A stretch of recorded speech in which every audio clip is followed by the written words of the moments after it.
Watch the investigator make the shock claim.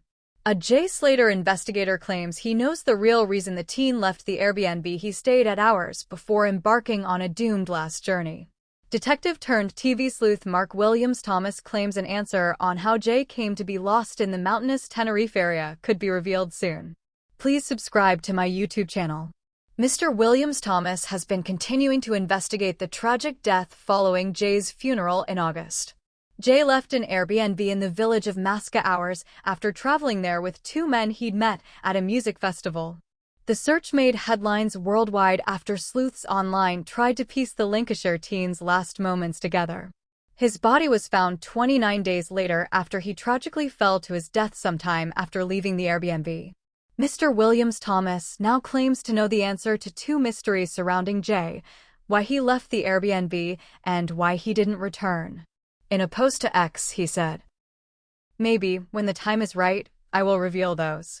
I've got to be very careful.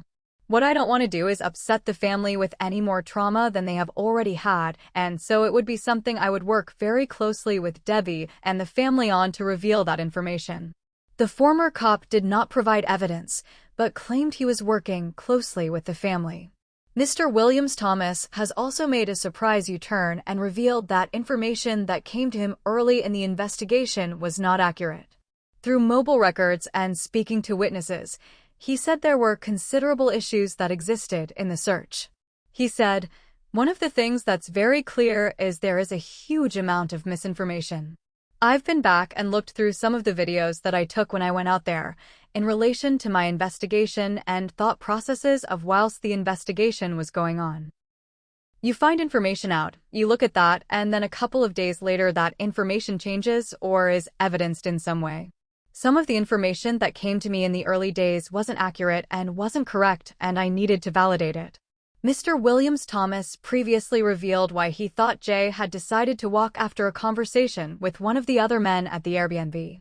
The search for Jay was hampered by amateur sleuths and conspiracy theorists who asserted wild claims and trolled the family. Jay vanished on the morning of June 17th while on holiday on the Canary Island with two friends, Lucy and Brad. He had traveled to an Airbnb in the remote Masca village with two men after leaving a music festival at a nightclub almost an hour's drive away. Later that morning, he called Lucy to say he was thirsty, lost, and had 1% phone battery.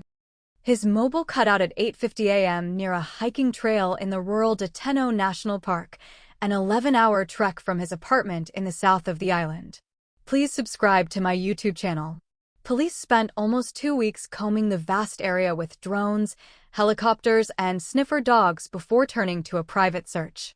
Jay's desperate dad Warren, 58, and brother Zach, 24, also kept up the hunt, retracing Jay's steps almost every day in the blistering heat.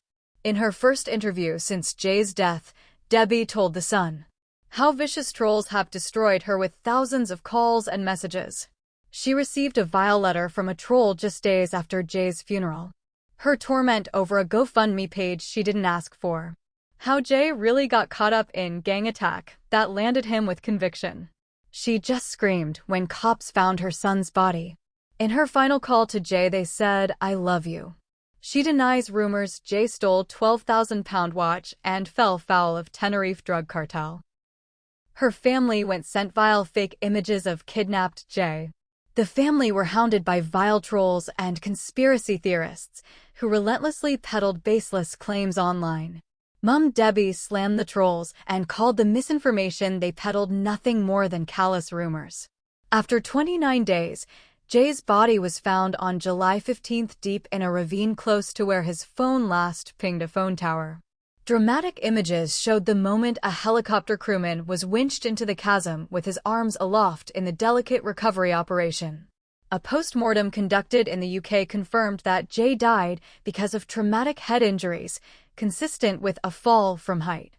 In an exclusive interview with The Sun, Debbie said, "Jay was just a lovely boy with a massive personality. Everybody just loved Jay being in his company, family, friends, and work. He was loving and popular, always full of fun and smiling, and the main guy in the group." Subscribe the channel to get such videos.